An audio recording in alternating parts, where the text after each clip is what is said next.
A few questions ago, we talked about race consciousness and then separately talked about your disappointment with black elected officials. And there seemed to be a contradiction between your answers to the two questions. On the one hand, not race specific in your politics.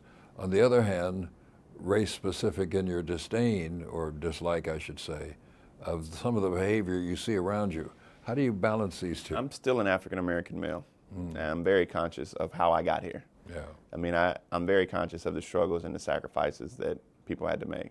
I mean, I'm very aware of Emmett Till. I'm very aware of Medgar Evers. I mean, my father can't talk about Emmett Till without crying. I mean, that's very real to me. But I also think that gives me the ability to challenge the leadership within our community. I think my background and the fact that I know people who have given up so much for the rights that we have and the right to be an elected official, that I believe that I have the right, whether or not it's true or false, but I believe that I have that right to challenge them.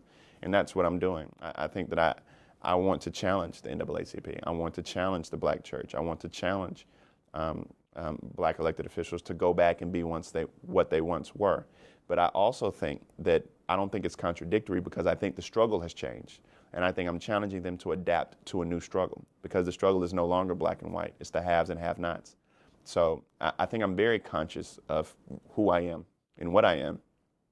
And I think because I recognize that the struggle has changed does not mean that I'm contradictory. I just recognize that, and I'm challenging these other persons to recognize that as well. Is it true that the have-nots whom you represent more black proportionately than white in our society? Doesn't that suggest that this group of people cry out for special attention? I'm not talking about affirmative action. No. Special attention? No. I think that the have-nots are both black and white. And I think that if you're black in my district and you're white in my district, but you're poor, you have the same problems. So I'm not going to say I'm going to help out this poor black person but not help out this poor white person. That's idiotic to me. But what I am going to do is I am going to help out those who have the fact that their kids go to school in trailers. I mean, I'm not going to help out a black kid and not a white kid, because their kids both go to school in trailers.